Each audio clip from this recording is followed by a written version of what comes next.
Just thinking of what the speakers just said with regard to the access. There was an existing access there, utilising the farm buildings at the back. I mean, obviously, the unauthorised campsite is subject to a separate investigation in its entirety, and we've certainly checked with legal as to whether this use and this application would interfere with that. At the end of the day, it goes through the use of the land.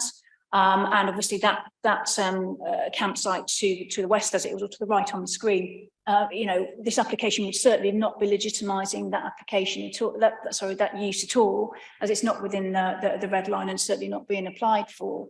But in terms of the access, I really don't think, because there's obviously existing farm buildings at the back, that we could say that the access can only be used for those barns. Because obviously, an existing access is a matter of fact, effectively. Hannah, that is exactly right. It is a matter of fact. This is an existing point of entry.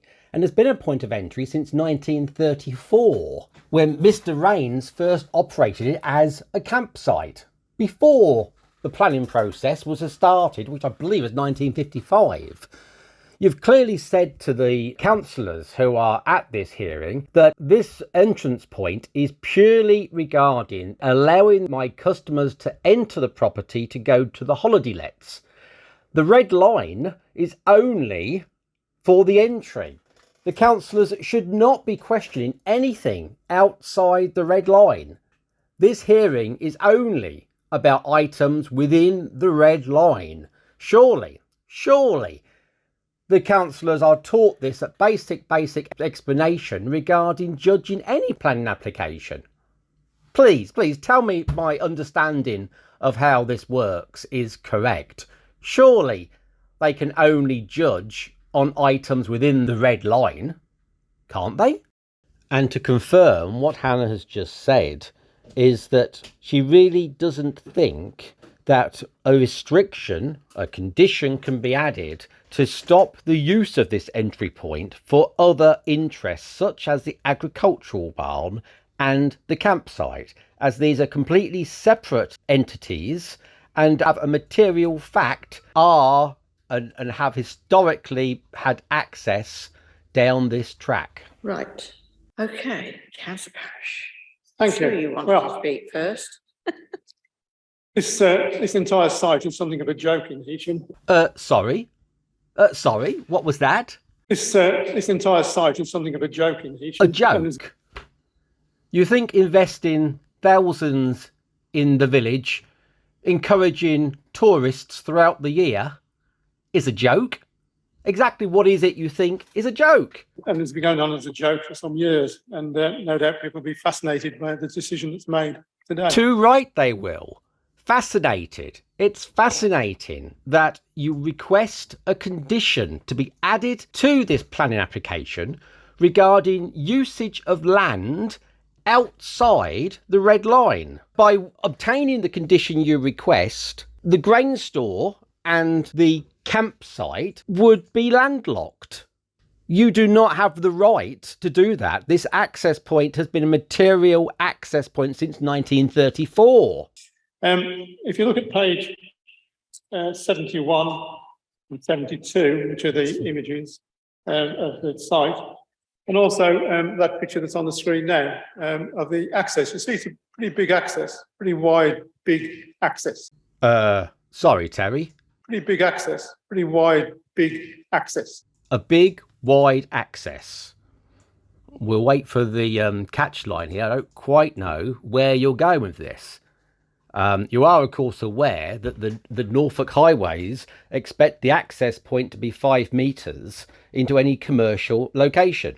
You are, of course, aware this is a retrospective application, which means it was already a wide entrance point. Sorry, I'll shut up and let you carry on to find your point. For what it's considered to be.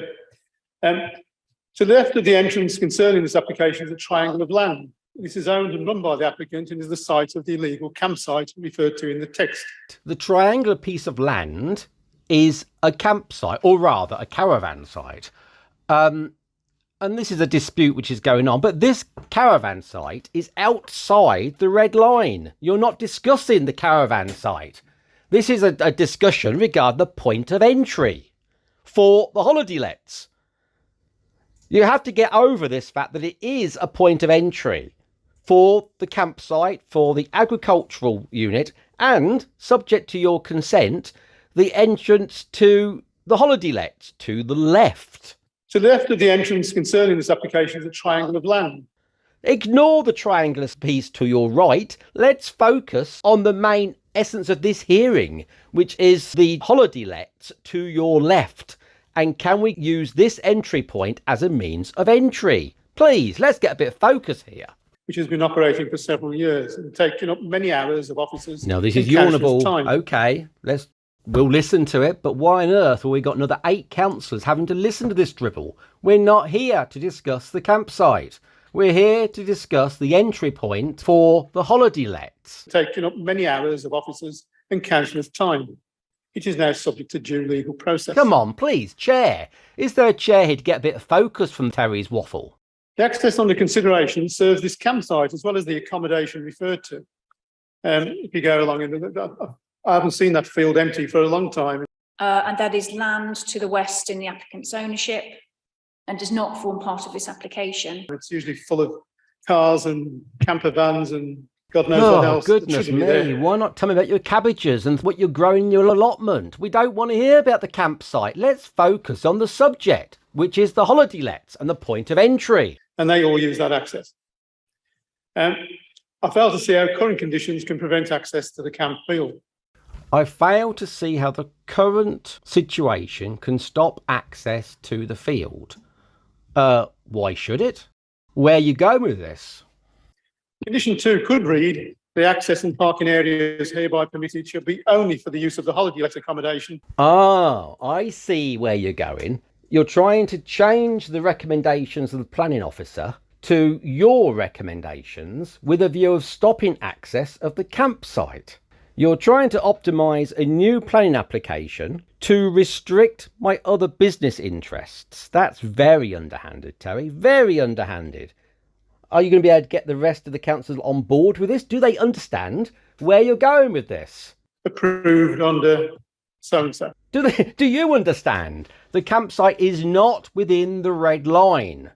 You're not judging me on my campsite at this hearing. You're being paid, and I'm sure you're claiming your expenses, for coming to judge and give your opinions on the entrance point of the holiday lets. This is not a claim of expenses on trying to stop the use of the lawful caravan site. However, the applicant is known to ignore or abuse planning rules, so it may not be effective. Oh, goodness. Ignore or abuse planning rules. Terry, come on now. You've come to a hearing to judge, give opinions and your viewpoint on the point of entry for the holiday lets. I'm the developer. I'm simply asking for your input on that one issue. It is you that is manipulating this hearing to sidestep the opinions and the decisions to something completely outside the heads of this meeting. Unfortunately, your chairwoman hasn't noticed and hasn't tried to get you back focused on the subject matter. Page 74 shows the planning history for this area and read down the extensive list. Number 1 at the top, refused. Number 2, refused. Number 3, permitted, a toilet block for 6 or more staff working in agriculture. A planning application, Terry, should be based on its own merits. You should not be taking into account other planning applications when judging the rights and wrongs of an application in front of you. Why on earth are you going through the history of applications that I've submitted? Surely the submission of applications show that I'm trying to be lawful and use the land lawfully. If I was going ahead and using the land without asking for consent, then I would then be quite rightly acting inappropriately. Number 4, refused, a campsite and toilet block. The last 2 are interesting. Officers were told that application 3 would provide the toilet block, refusing application 4. There were no agricultural workers and never have been, and the block is used by campers on the illegal campsites, breaching the condition placed upon it, because the toilet is only supposed to be used by agricultural workers. We really don't need to hear about this. This is regarding an agricultural toilet and whether it is or is not used by agricultural workers. There is a condition. It's a completely irrelevant issue as it's outside the red line. However, the enforcement department have not enforced against it. They have not told me I cannot use it as I'm using it. I don't know why a councillor is picking up this issue and soapboxing the issue on something which is completely irrelevant to the reason he's attended the meeting, which is to judge the property and the access point within the red line. Now the applicant wants the access legitimised. That's the access to the illegal campsite. Sorry, did you say access to the illegal campsite? Is that something you've been told, or is this something you've decided for yourself? This campsite, nobody has judged, is illegal. The 28-day usage, or 56-day during COVID period, allows for lawful use of the campsite. You stating that as illegal, both here and now and in your council meetings, is a slanderous statement about my business. Slanderous. I expect you to retract this statement. Perhaps the condition could require a wall between the access and the camping field. Perhaps the applicant could stop acting illegally and close the campsite permanently, together with all advertisements for the same. Application 5, permitted offence.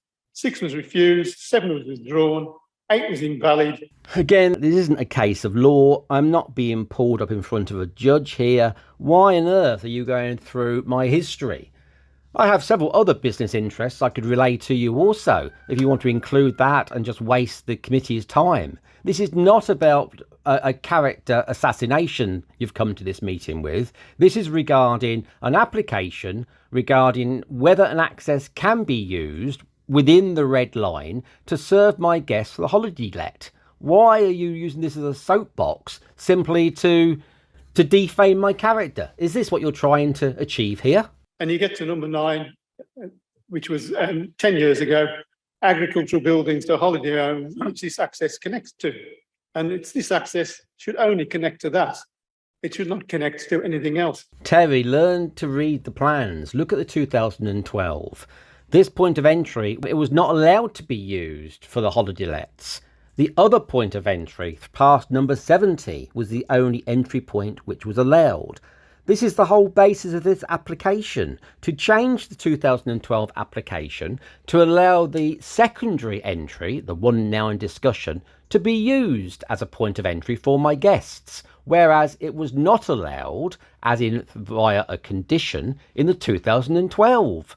You really need to read your notes so you know why it is you're being invited to a hearing and judge the details of the application based on what's being requested, not on what you want to achieve. Maybe, I don't know, you tell me, but do you need some sort of guidance or education as to the aims and what your job is when appearing and giving your view on a planning hearing? The applicant is a rogue developer that has caused and is causing multiple problems to this and other planning authorities. Whoa, hang on. The applicant is a rogue developer. A rogue developer? Are you now classing me as a rogue developer? Where have you got this from? Is this your view? I'm assuming it is. Are you aware that is a slanderous statement? And it is a statement that I'll be taking further. The access under consideration is the access both to an existing permitted development and to an illegal campsite, which is the subject of legal action by this authority. It should only be permitted if it is conditioned to either prevent access to that campsite or ensures that the campsite ceases operations. Thank you. Thank you. Anyone else wishing to speak, please? No? Hannah? So, Chairman, I mean, it's clear, obviously, the parish and Councillor Parish, consider this, very strongly. If members are minded to say that it shall be the access and parking areas hereby permitted shall only be for the use of the holiday lets, then so be it. That's down to members. Thank you, Chairman. Oh, Hannah, you disappoint me. Surely you're there to steer them and guide them as to correct planning. If the councillors go off in the wrong direction, you're aware that the appeal process would overturn it. You're aware, of course, that costs would be assigned. You really should not allow councillors to go off in the wrong direction, which you know very well would be overturned so easily, and the council incur the costs of the developer having to go to appeal and obtain expert advice to represent their views. You were right the first time. Be confident, stand your ground. You're right, Hannah. Terry Parish is so wrong. Proposal. I'll second it for you. So the chairman has seconded your application, Terry. Despite shooting off in a completely different location, she believes that you should put the condition in with a view of stopping the usage of this entry point onto my temporary campsite and my temporary caravan site, and stop the entry point to the grain store. I'm gobsmacked at the fact that she has taken on all of what you have dribbled out and has failed to listen clearly to the clear and precise facts that Hannah gave, who is the planning officer, who knows all the facts, and I think documented it extremely well in her report and recommended approval, as was, not approval with the additional condition proposed by Terry Parish. All right, Councillor Blunt. I think I'll make the same point really. Is there anything in that we could boost the conditions, and I think that's what you're doing, to ensure that it is not used. It wants to be beefed up and stronger so Yeah, that if it needs to something be- happens, we yeah. can come at them. Beefed up and stronger. So if something happens, we can come at him. Sounds sinister, doesn't it? And yet this is a planning hearing and should be focused on facts and only facts. Unbiased. The main focus of a planning hearing is to be unbiased on the application and judged purely on the facts. Are they dwelling on the facts of the application or the facts of my character as relayed by Terry Parish, and basing their viewpoint on my character or allegation of character rather than the planning application details? Absolutely ludicrous. Is this where our local taxation goes to support councillors who lose focus on the aims of why they're there? Yeah, because there is a running history here of different things of not being correct. A running history of things not being correct. If you look at the details, yes, there's been enforcement. The enforcement lady comes and sees me. She says we're not happy with this, and I amend it. There is only one enforcement outstanding. The other enforcement is regarding the holiday lets, and the whole reason this point of entry is being introduced is to resolve the enforcement on the holiday lets. Enforcement are there to show their dissatisfaction on an element, and it's my job to correct that enforcement issue with the consent of the hearing. My personal history is not relevant to this hearing, not relevant at all. We have an opportunity here now, not necessarily always wanting approved, but if we can top and tail this, we've got a stronger case. Top and tail it. What? Like a chicken? What actually are you proposing here? And I get sick to death of really, one of the things I'd like to see is an end of these retrospectives. Oh, Hannah, please jump in and help me. An end to these retrospectives. This entry point was an entry point from 1934. 1934. It predates the hearing system. And yet your chairwoman says she wants to see an end to retrospective planning applications. Hell, the planning system wasn't dreamt up at the stage when this point of entry was dreamt up. Retrospective meaning it was created historically. Already done. Completed. It's a retrospective application. The entry point was constructed and used since 1934. This application is a retrospective application to use this point of entry for my guests using the holiday lets, as shown on the red line, which now adjoins my existing planning consent of 2012 for the holiday lets. Please, Hannah, give them guidance, please. I have mentioned it in a right ear high up because I feel that this is one of the things that does annoy me. And I know it does, Councillor Story.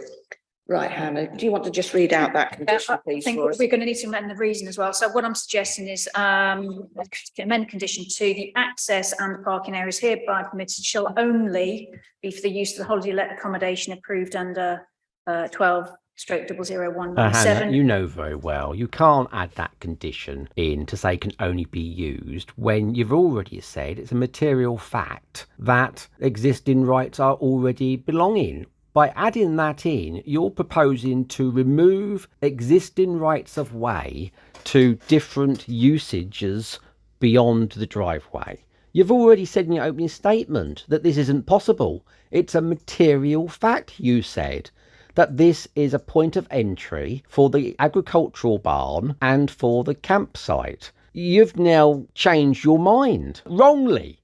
You were correct for a start. This application would certainly not be legitimising that application at all, that use at all, as it's not within the red line and certainly not being applied for. In terms of the access, I really don't think, because there's obviously existing farm buildings at the back, that we could say that the access can only be used for those barns, because obviously, you know, an existing access is a matter of fact, effectively. You're educated for the planning laws. You're there to guide them. Instead, what's happened is the councillors have told you what to do. And you've said, OK, then. The rest of it remains as is. And then reason 2, I think we need to say to ensure the permanent access and availability of the parking manoeuvring areas for the approved development. And the rest of it stays as. Are you happy with that, Councillor Parish? Well, I second it. Members, are we happy to add those new conditions? Thank you. Then in which case I take the recommendation is to approve, including those new conditions. Okay. Councillor Bone. 4. Councillor Bauer. 4. Councillor Bubb. 4. Councillor Holmes. 4.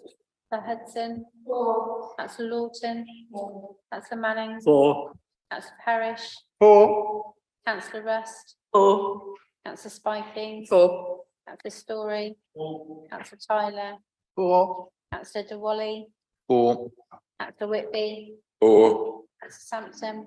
4. Councillor Rhodes. 4. And Councillor Blunt. 4.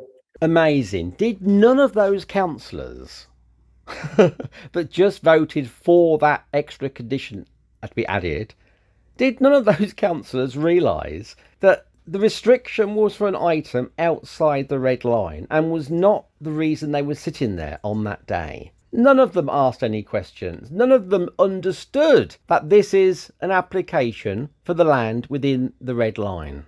Then that's carried. Well, that's amazing.